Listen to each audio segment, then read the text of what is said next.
afternoon, friends. The media was on the recruitment to Nagaland Police. As you are all aware, as the people of Nagaland are all aware, that we opened up the portal on 6th of October 2025. The last date for submission of applications was 7th of November. Because of some administrative reasons and problems faced by some candidates who were not able to obtain the requisite documentation from the government and like indigenous certificates and things, we thought that it is fair on our part to extend the last date for submission of applications for the recruitment process. So therefore, the government extended the last date for acceptance of applications by 15 days.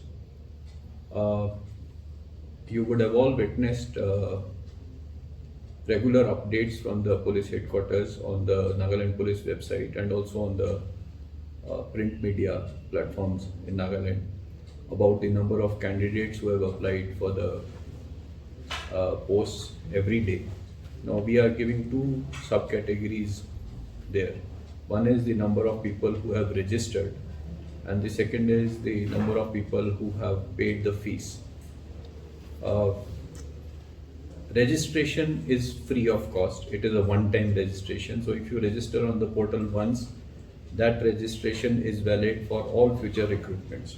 If you want to change anything, you can change in that. Say for example, today you are class 10 pass, tomorrow you get another additional degree, you can add next year. But we are mentioning the fees, about the fees, that 300 rupees has to be paid, because without payment of the fees you are not eligible for the exam. Okay, so that is why we have been mentioning about the fees every day, so that anyone who has one-time registration should not think that he is automatically eligible for the exam. Unless he has paid the fees, he is not eligible for the exam. The application is only complete and your eligibility is only complete if you have paid the 300 rupees fees. So it is my request to all candidates who have gone through the process and who intend to appear in the exam process, recruitment process, that if you have not paid the fees, please do pay the fees. In this connection, it is slightly disturbing for all of us to note that people are just thinking and counting the money which is involved, saying 32,000 hoise 300 पर multiply कर ले, इमान पैसा हो जाए, वो इमान पैसा हो जाए, वो कुछ जाए वो पैसा, where will this money go? I can honestly tell you that even your submission of online applications and creating of the portal is not free. It costs a lot of money. I think it cost us almost 40 lakh rupees for just creation of the portal. And at every stage of the application process, you are receiving either an OTP or an SMS update about the form.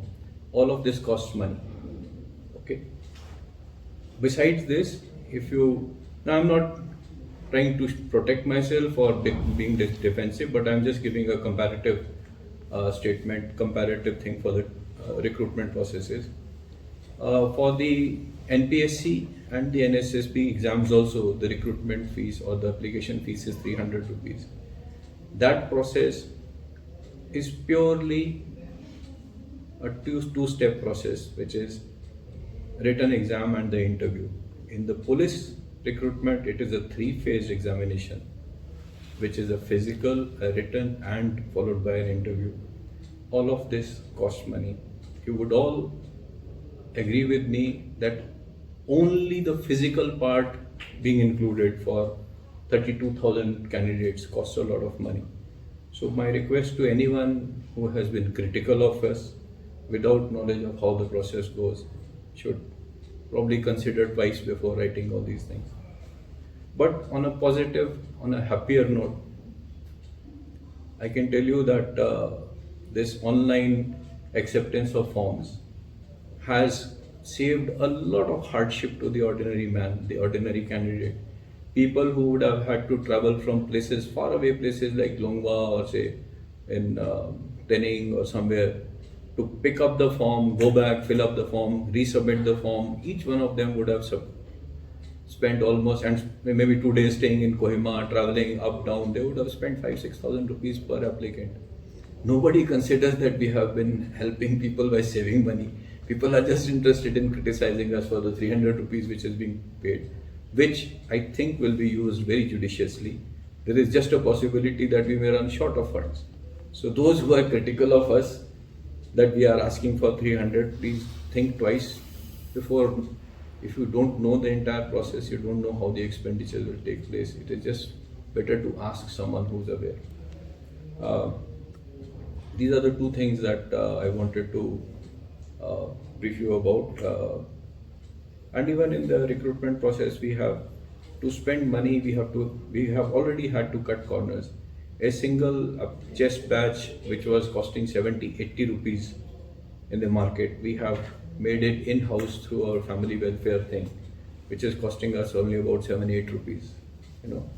We know how we are spending the money judiciously. You can help us by telling us, suggesting us how to do it, but please don't be critical without a reason. So regarding the recruitment thing, you have said that the money generated for the fees generated 300 is for these expenses and that expenses. You have explained that, but does that mean that the department does not have specific sanction for this process? No, we don't have. No. We don't have. If we had sanction, why would we ask? Okay, and look at it that at the later stage when the interviews take place, and the interviews take place for say around 3,500 candidates, if each interview takes about 10 minutes, the interview process itself will take almost 10, 12, 15 days in some places. The teams which are there, the support staff which are there, their logistics and all, it all costs money, including the physical thing, it costs money. So I think it's good to be critical, but it is good if you are critical. It is not good if you are critical without a reason.